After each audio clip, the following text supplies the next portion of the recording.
So first off, I'm sure you can deduce this, but this game is not connected to the internet. All of the notes that you're gonna see have been written by Coda. This was actually the first game of his that I ever played. This was shortly after I met him at a weekend game jam in Sacramento, where I grew up. I saw him working on this very level, and it was just so different from anything that anyone else was doing. So right away I was like, I have to be friends with this person. In retrospect, I think I was probably a bit too pushy, trying to get his attention. I was over-enthusiastic. But he was very gracious about it and very patient with me. And I cooled off eventually. Oh, feel free to skip over any of these notes if they're not doing anything for you. Nothing extra is going to happen if you read all of them. Either way, to me they convey a sense of loneliness. I see this person who's filled with thoughts and feelings and beliefs and has no way to express them except as scattered and unheard voices in a game that wasn't meant to be played.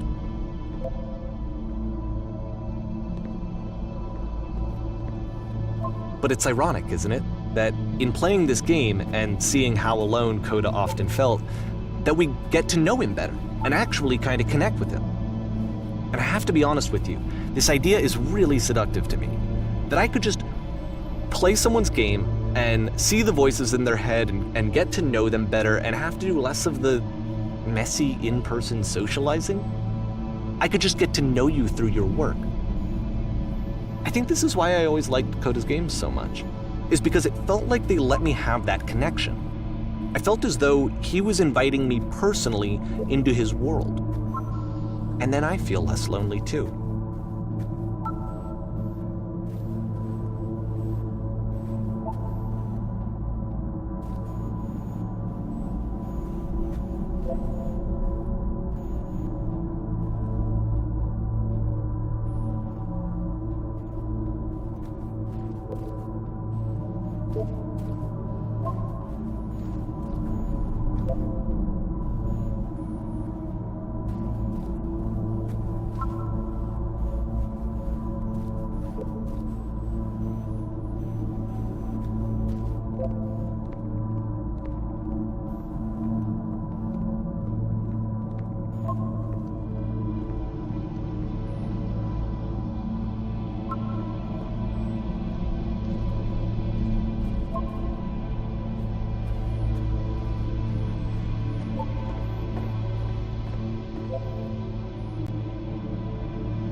At the end of this level, we're going to see the puzzle again.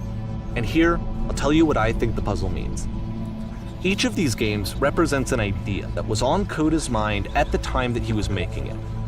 And the puzzle is a way of closing the door on a previous chapter of his life before moving on to the next one.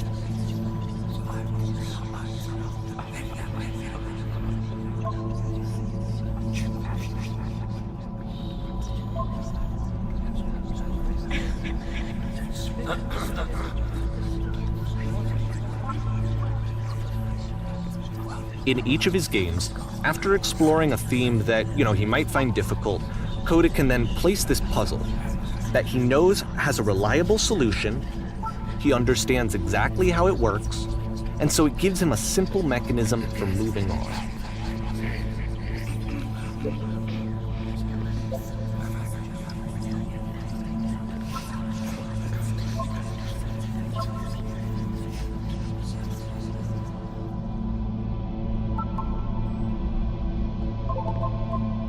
And because there's this dark area between the doors, a space between spaces, before you move on, you get to pause. Just for a moment, a few seconds to reflect on and let go of the events that led you here. To step back and connect the pieces together. To grasp at that elusive bigger picture.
Okay, this one is tough. It's gonna kind of just spin its own wheels for a few minutes. Hang with it.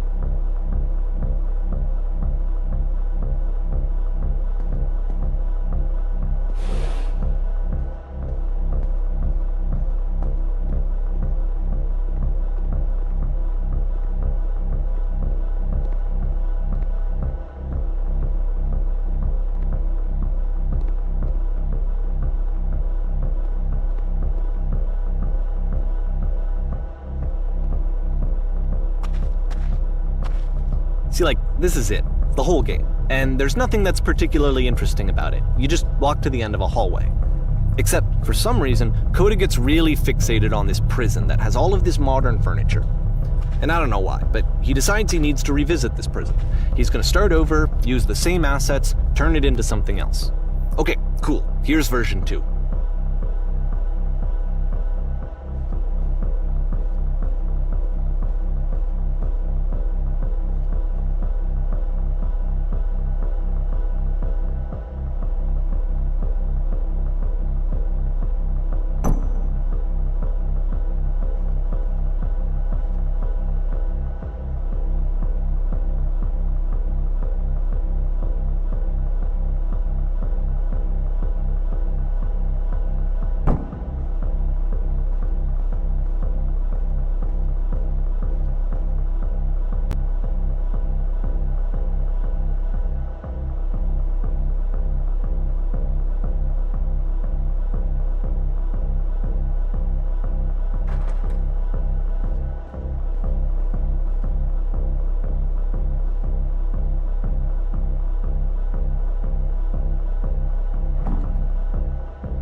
there's a bit more to this one, but still it's not really communicating anything. It's kind of just weird for weirdness' sake.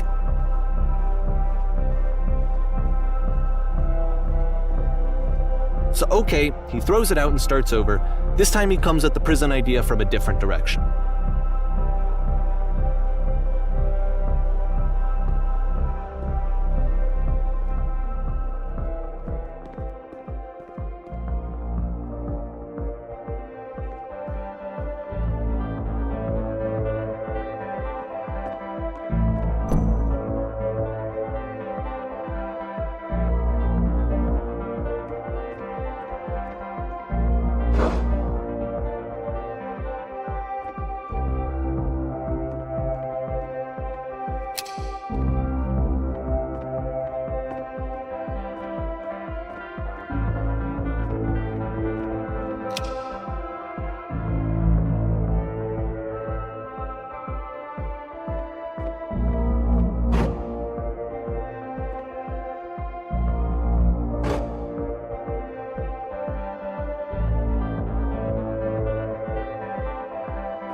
And of course, now the table is gone and you can't begin the chain of events to escape.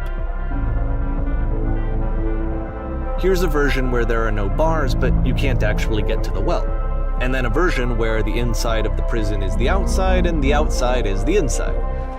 Let me just blink you real quick through a few more of these. I mean, he really unloaded on this prison idea. There's nearly a dozen of them. Personally, I think it's awful to watch this, to see a person basically unraveling through their work.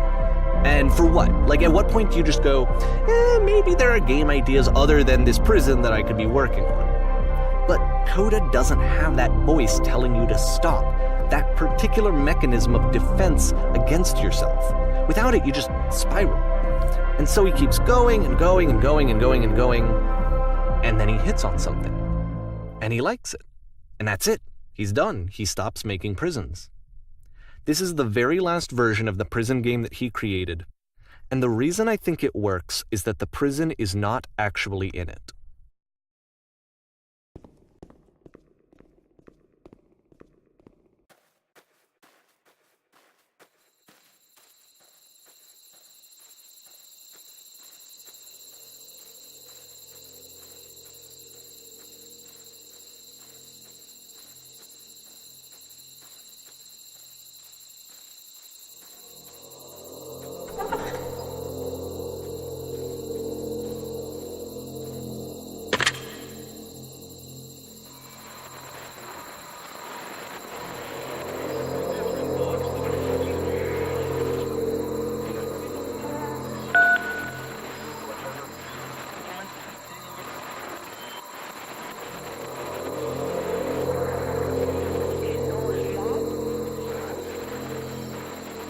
It's a conversation.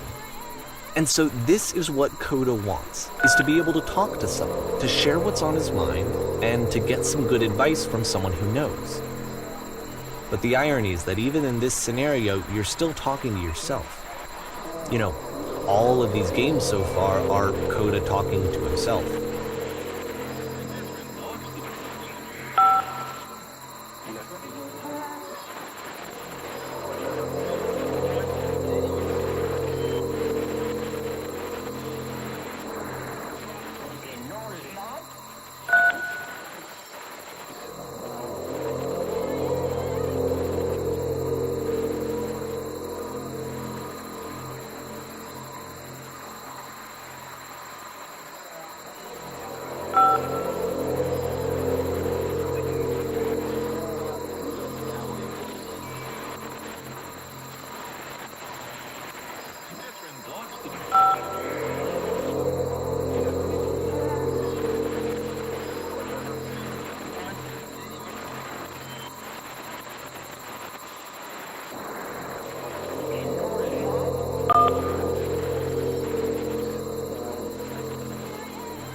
I can see why he considers this a fitting conclusion to the prison games. After all of the obsession and frustration, just to be told by someone you can trust that things are going to be okay. Wouldn't that be nice?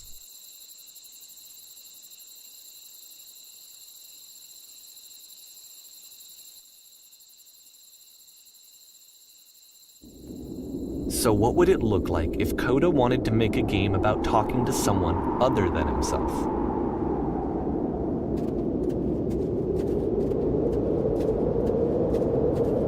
To me, this environment is meant to represent Coda's puzzle, with the two doors on either side and a dark transitional space between.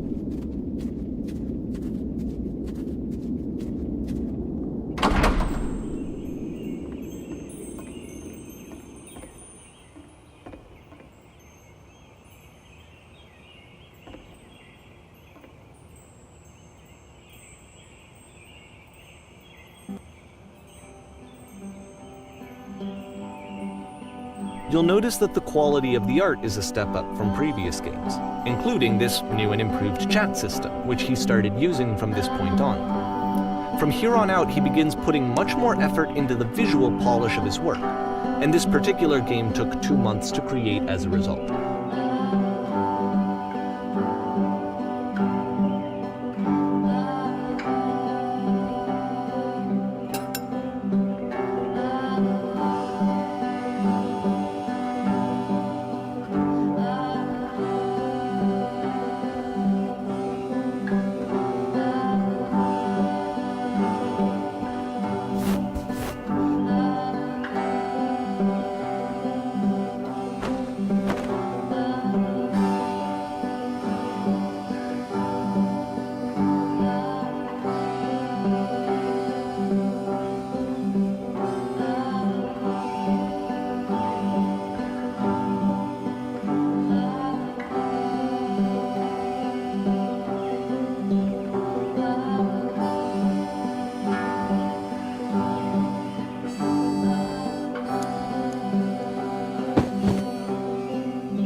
After the intense set of prison games, this house cleaning level almost feels like cleansing.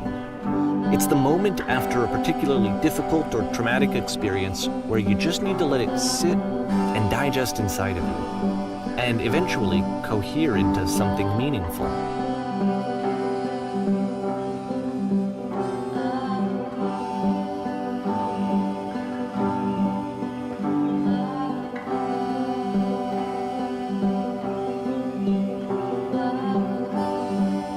I know that Coda really liked this game. Of all of his work, actually, this was the only one that he called me up to ask me to come over and look at it. This was during a period of a few months where he was like grossly happy all the time, just walked around with a constant smile on his face.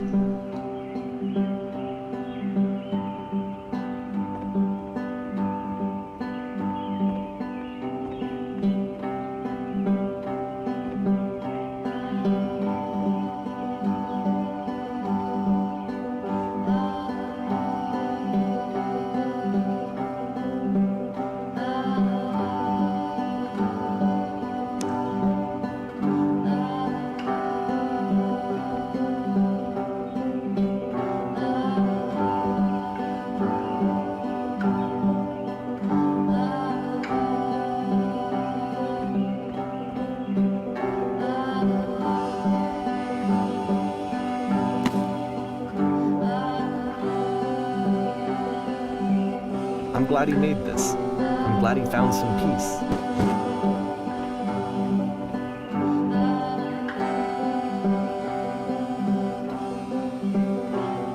But, of course, it can't last. The music stops, your companion is gone, it's time to leave. The door at the top of the hill is now open as well. Again, you can't stay in the dark space for too long. You just can't. You have to keep moving. It's how you stay alive.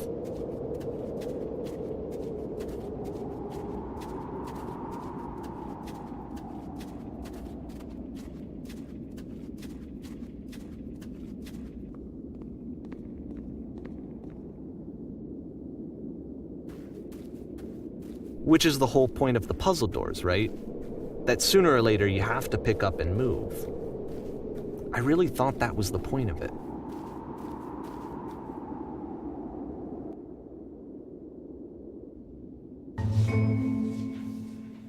This one gets a bit goofy.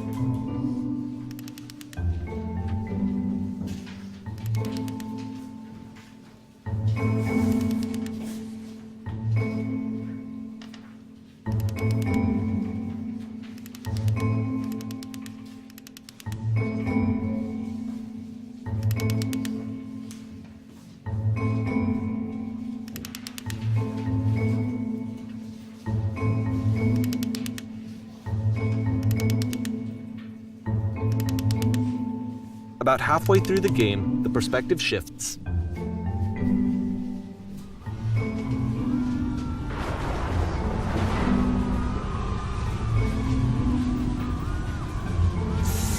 And you play as the teacher. And suddenly, you discover that your teacher is just as bigoted and afraid as you are. Oh, and also you can move around the classroom now.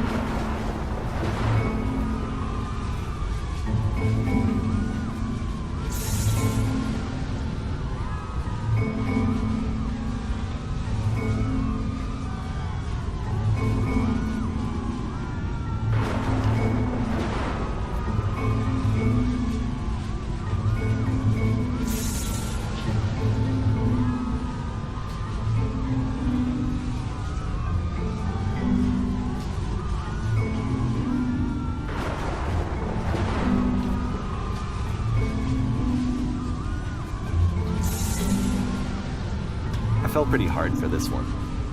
I feel like it's one of the most relatable experiences that you can have. To assume that some other person is perfect and totally fulfilled in every way, and completely miss all of the little flaws that make them painfully human. I think about this game a lot these days.